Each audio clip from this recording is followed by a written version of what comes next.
오늘 저는 신앙은 넘어져도 다시 가는 것이라는 제목으로 말씀을 나누려고 합니다. 많은 사람들이 나는 하나님을 사랑하고 순종하고 있어 라고 생각합니다. 또 마음으로 그러길 원하기도 하죠. 하지만 그 사랑이 감정적인 동질감이나 종교적인 합의 이런 데 머물러 있을 수가 있다. 그런 경우가 의외로 많다라고 생각합니다. 예를 들자면 나는 교회 열심히 다녀. 그러니까 하나님을 사랑하는 거야. 이런 생각이나 나는 하나님이 계신 걸 믿어. 그러니까 하나님을 사랑한다고 할 수 있지. 뭐 이렇게 생각할 수가 있습니다. 그런데 이 부분에 대해서 예수님은 요한복음 14장 15절에 이렇게 말씀하세요. 너희가 나를 사랑하면 나의 계명을 지킬 것이다. 그 계명은 다름 아닌 서로 사랑하라 이거죠.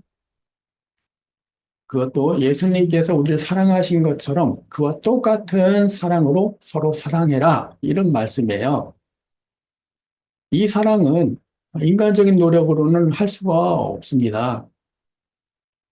물론 우리의 의지, 우리의 노력도 필요하겠지만 진짜 사랑은 먼저 하나님께서 우리에게 부어주셔야 가능해요. 요한일서 4장 19절입니다. 거기에 보면 우리가 사랑함은 그가 먼저 우리를 사랑하셨습니다. 라는 말씀이 나와요. 하나님이 먼저 우리를 찾아오셔서 우리에게 사랑을 부어주셔야 우리는 서로 사랑할 수가 있습니다. 성경에 보면 이런 사례가 많이 나와요. 아브라함에게도 하나님이 먼저 오셔서 자, 떠나라 라고 말씀하셨죠.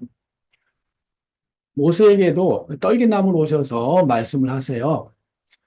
사무엘에게도 잠잘 때 와서 먼저 부르시죠.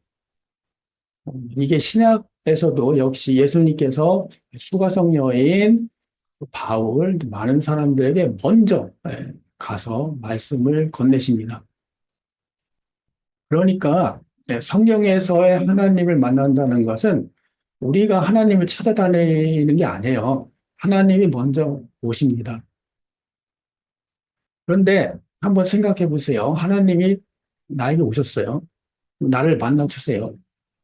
어, 그 기쁨이 얼마나 크겠습니까? 그리고 나 자신이 얼마나 소중한 사람으로 느껴지겠어요. 그러니까 내가 가지고 있는 소유물이 무엇이든 간에 아낌없이 나눠주고 베풀 수 있게 되는 게 아닌가 이런 생각을 해봤습니다. 그런 사람이 또 나오죠. 그 예수님을 만난 삭개오가 그런 경우입니다. 그런데 여기서 한 가지 좀 의문이 생기는 거예요.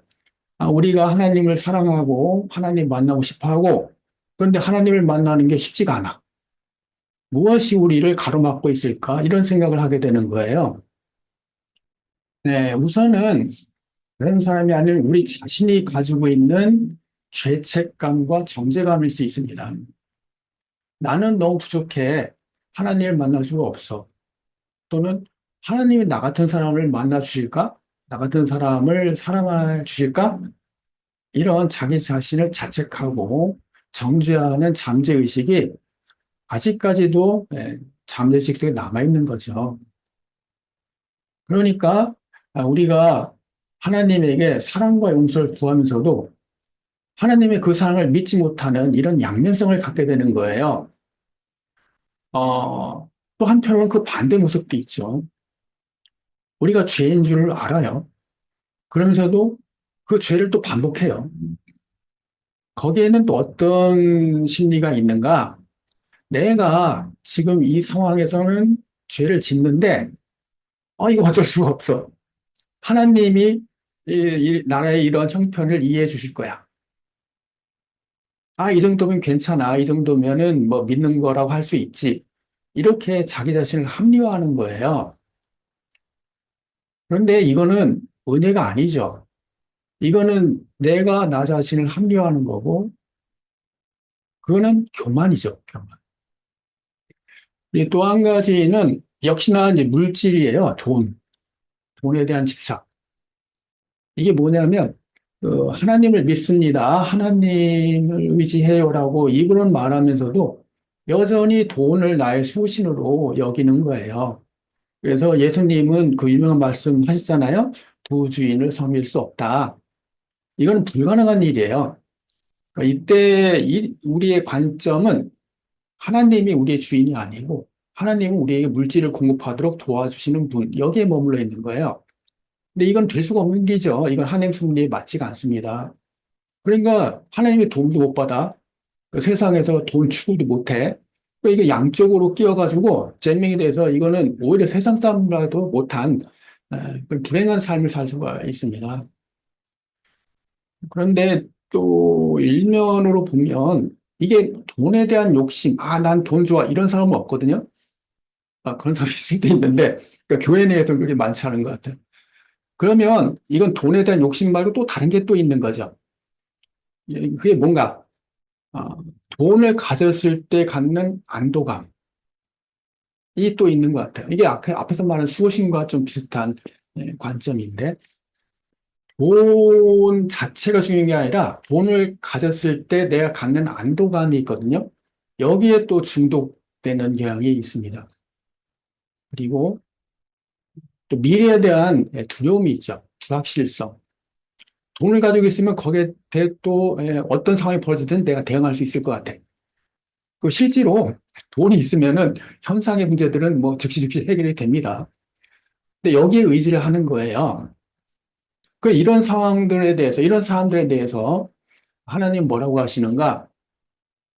너희가 나를 멸시한다라고 하세요. 너희가 나를 무시하고 있다.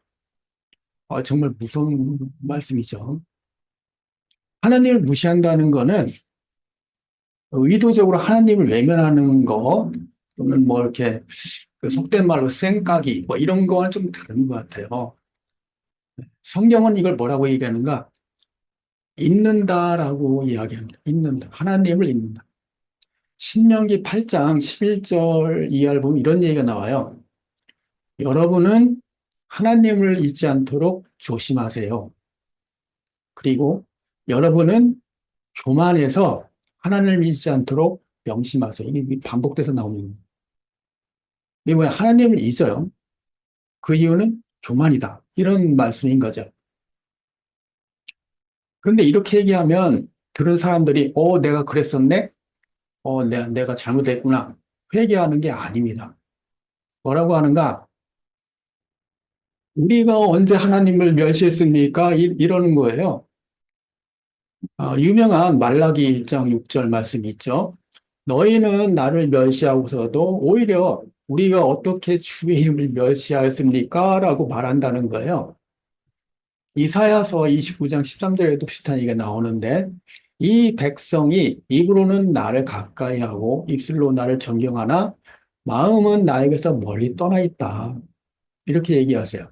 그러니까 하나님을 무시하는 사람들이 오히려 나는 주님을 잘 순종하고 있어. 이렇게 생각을 한다는 거예요. 이게 또 신약 예수님의 아주 유명한 말씀도 있잖아요. 내게 주여 주여 한다고 해서 하늘나라 들어가는 게 아니다. 많은 사람들이 나에게 주여 주여 우리가 주님의 이름으로 예언도 하고 귀신도 쫓아내고 많은 기적을 행했거든요. 이렇게 얘기할 거라는 거예요. 그러나 그때 예수님은 뭐라고 하는가? 너희들을 도무지 알지 못한다. 이 악한 자들아, 내게서 떠나가라.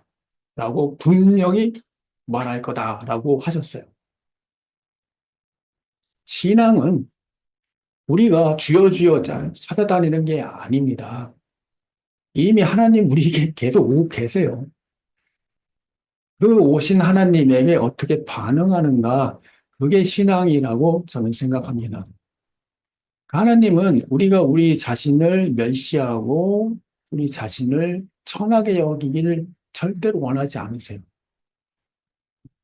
거기에 해당되는 성경 본문 말씀들이 여러 개가 나와요. 뭐 슬라이드에 아마 말씀이 나갈 것 같은데 그걸 좀 참조해 보시면 좋을 것 같습니다.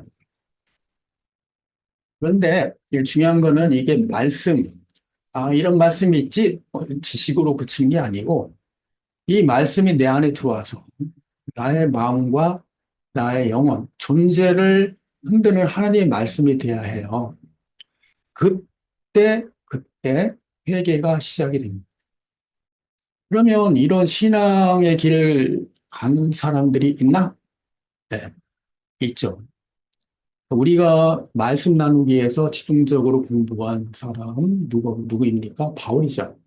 예, 바울의 생애를 통해서 이런 사례를 한번 살펴보려고 합니다. 바울은 우리가 잘 알고 있다시피 종교적 열정이 강한 사람이었죠. 거의 뭐 종교인의 화신과 같습니다. 예, 그런 사람이 다마색으로 간 중에 예수님을 만나서 눈에 비늘이 벗겨지고 그리고 이제 성령의 인도를 따르는 사람이 성령의 사람이 됩니다. 그런데 그 과정을 이렇게 자세히 보시면 그게 단번에 일어나는 게 아니에요. 순차적으로, 그리고 점진적으로. 하지만 그 과정 자체는 하나의 유기적인 그런 과정을 거쳐 나가게 됩니다. 바울은 2차 전도 여행을 아시아로 갈 계획이었죠. 그런데 성령님께서 강권적으로 막으시고 인도를 하십니다. 그래서 바울은 자기 계획을 접고 마케도니아를 향하게 됩니다. 그러니까 바울이 이때만 해도 성령의 인도를 분별하고 따를 준비가 돼 있었던 거예요. 그래서 마케도니아를 갔거든요. 그러면 성령의 인도를 따랐으니까 순탄하게 가는 곳마다 뭐 계속 성공하면서 가야 하잖아요. 근데 가는 곳마다 말씀 거부하는 거예요. 조롱받고 핍박을 합니다. 그래서 여러 도시를 거쳐서 고린도에 갔을 때는 어, 그 말자라는 바울이 말을 할 수 없을 지경으로 두려워했다라고 합니다. 왜 이런 일이 벌어졌는가? 그때만 해도 바울은 자신의 논리와 지식으로 토론을 통해서 상대방을 전도하려고 했던 것 같아요. 그런데 그거는 앞에서 얘기했던 성령님의 인도와는 좀 거리가 있는 거죠. 그래서, 근데 왜 또 고린도에서 그렇게 두려움과 외로움에 사로잡혀 있는가? 아마 고린도가 또 특히나 그런 우상들이 많고 도덕적으로 타락한, 만연한 그런 지역이어서 그럴 수도 있을 것 같아요. 그런데 그곳에서 바울이 다시 회복을 하고 전도행을 계속하게 됩니다. 그런데 거기서 바울을 회복하게 하는 힘이 무엇인가? 그게 중요한 것 같아요. 근데 그걸 살펴보려고 합니다. 근데 바울이 회복할 수 있던 힘은 첫 번째로 주님의 위로와 격려가 있죠. 사도행전 18장 19절 이하를 보면 두려워하지 말라. 침묵하지 말고 말해라. 내가 너와 함께 있으니까 아무도 너를 대적해도 해롭게 할 사람이 없다. 그리고 이 성에는 나의 백성이 많다. 이렇게 위로와 격려를 해주세요. 바울은 이제 이 음성을 듣고, 주님의 음성을 듣고 담대해져서 고린도에 1년 6개월을 더 머물면서 전도를 하게 힘있게 전파하게 되죠. 두 번째는 믿음의 공동체입니다. 고린도에서 이미 브리스길라와 아굴라를 통해서 믿음의 동역자가 있었죠. 친박 만들면서 같이 삽니다. 그리고 또 한편으로는 실라와 디모데가 찾아와서 데살로니가 성도들의 소식을 전해주고 그리고 아마 그 데살로니가 교회에서 물질적인 후원도 아마 전달해주지 않았을까 저는 이렇게 짐작을 하고 있습니다. 그걸 통해서 큰 힘과 위로를 얻습니다. 그리고 세 번째는 역시나 성령님의 인도죠.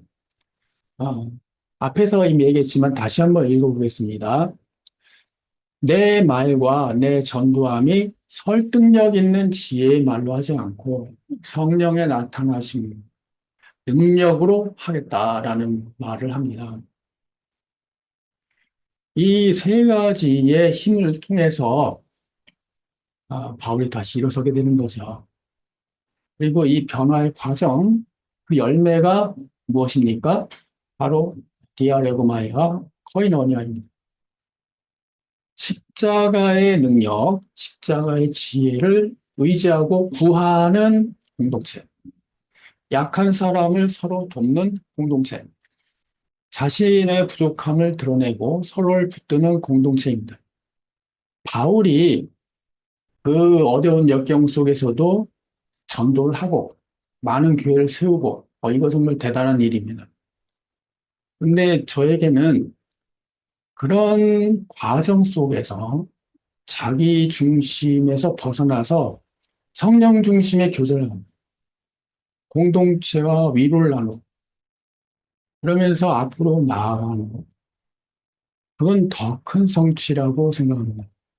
그런 과정이 있었기에 예루살렘에 가서 체포되고 로마에 가서 압송돼서 죽기까지 하나님의 뜻을 완성할 수가 있었던 것이죠. 정리하겠습니다. 바울은 우리가 사도 바울 하면서 뭐 사도 중에 사도 뭐 이렇게 좀 떠왔던 풍조도 있긴 한데 바울 역시 완벽한 사도는 아니었다는 거죠. 우리처럼 매일 성령의 길을 선택하고자 싸웠던 신앙인이었습니다. 신앙은 넘어지지 않는 완벽이 아니에요. 넘어지지 않는 사람은 없습니다. 의인은 없나니 하나도 없다라고 성경도 말씀하잖아요. 중요한 거는 넘어지고 나서 다시 일어나는 데 있다고 생각합니다. 신앙은 넘어져도 다시 일어나서 앞으로 나아가는 과정입니다. 그렇게 다시 일어나는 힘은 우리 안에 없어요. 우린 그렇게 할 수 없습니다. 우리를 일으키는 힘은 우리를 항상 사랑하시고 항상 우리를 찾아오시는 하나님, 우리를 위로하는 하나님, 하나님을 통해서 얻을 수가 있습니다. 제가 성경 말씀 중에서 특히 이제 뭐 읽을 때마다 마음이 뜨거워지는 말씀이 아마 여러분도 그러실 텐데, 예, 돌아온 탕자의 이야기거든요. 아버지는 항상 탕자를 기다리고 있어요. 오기만 하면 뛰쳐나가 준비가 돼 있으세요. 그게 하나님이에요. 우리가 모두 탕자가 아닙니까? 예, 돌아온 탕자가 되고 싶어 하잖아요. 그러니까 우리가 넘어지는 건 너무나 당연한 거예요. 넘어지고 나서 다시 일어나는 거. 그리고 다시 걷는 거. 그 길에 하나님 항상 같이 계세요. 신앙은 그 여정입니다. 그리고 그 여정을 통해서 우리는 코이노니아, 디알레고마의 열매를 성취할 것입니다. 기도하심으로 마무리하겠습니다. 주님, 저희가 자주 넘어지지만 그때마다 다시 일어설 수 있도록 손을 내밀어 주셔서 감사합니다. 세상의 시선이 아닌 하나님의 시선으로 저를 보게 하시고 다시 하나님을 바라보며 믿음의 걸음을 걷게 하소서. 우리를 포기하지 않으시는 그 사랑에 응답하며 우리도 주님을 따라가겠습니다. 예수님의 이름으로 기도드립니다. 아멘.